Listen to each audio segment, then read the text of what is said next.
Shalom chez vous. Si l'Éternel ne bâtit la maison, ceux qui la bâtissent travaillent en vain. Si l'Éternel ne garde la ville, ceux qui la gardent veillent en vain. Voyez combien il y a des vanités dans la façon où l'homme bâtit sa vie.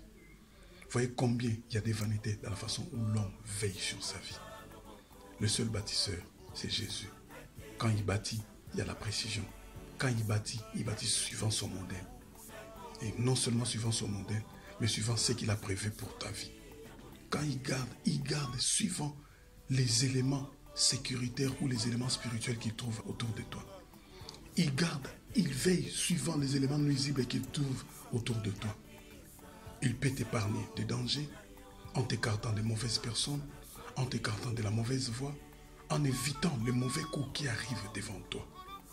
La façon où Dieu veille, il veille avec la vision de l'avenir. Il veille avec une vision lointaine. Mais quand l'homme veille par rapport au présent. L'homme ne sait pas contourner ce qui arrivera demain. L'homme ne sait pas comprendre la portée spirituelle qu'il y a dans tel ou tel autre acte. Mais quand Dieu veille, il voit le tout. Quand Dieu veille, il voit la globalité. Quand Dieu veille, il voit même la destination. Parce que tout ce que Dieu peut faire dans la vie de l'homme, ce n'est pas pour que l'homme reste sur terre. Je le répète toujours. Tout ce que Dieu fait dans la vie de l'homme, c'est pour le conduire à la vie éternelle, au royaume éternel. Alors quand il bâtit par rapport à la vie éternelle. Quand il veille par rapport à la vie éternelle. Il ne peut jamais te protéger aujourd'hui et te laisser demain. Quand il commence une chose, il est un jusqu'au boutiste. Quand il commence, il achève.